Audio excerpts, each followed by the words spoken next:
раёсати вазорати корҳои дохилӣ дар шаҳри Душанбе аз 10 шабона рӯз ҳабс шудани ронандаи спринтер барои беэҳтиромӣ нисбати пирамарди мусофир хабар дод.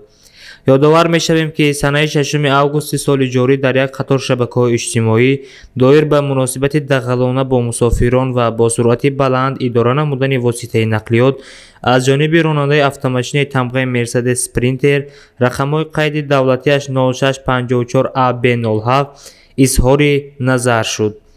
истифодабарандагони шабакаҳои иҷтимоӣ амалҳои ронандаро маҳкум намуда, дар ин замина аз раёсати вазорати корҳои дохилӣ дар шаҳри Душанбе дархост намуда буданд, ки нисбати номбурда чораҳои дахлдори қонунӣ андешида шавад.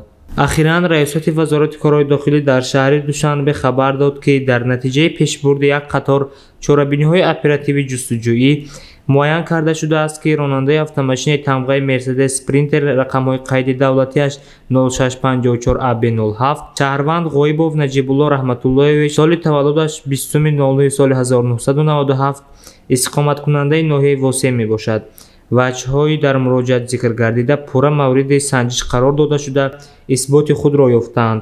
ҳамзамон муайян карда шудааст, ки рақамҳои қайди давлатиаш 0654 AB07 ки дар автомошинаи мазкур мавриди истифода қарор дошт, ба дигар нақлиёт тааллуқ дошта Шаҳрванд Ғоибов Наҷибулло дар баробари истифодаи рақамҳои қайди давлатии бегона ҳамзамон бе иҷозатномаи дахлдор ба хизматрасонии мусофиркашӣ машғул гардидааст.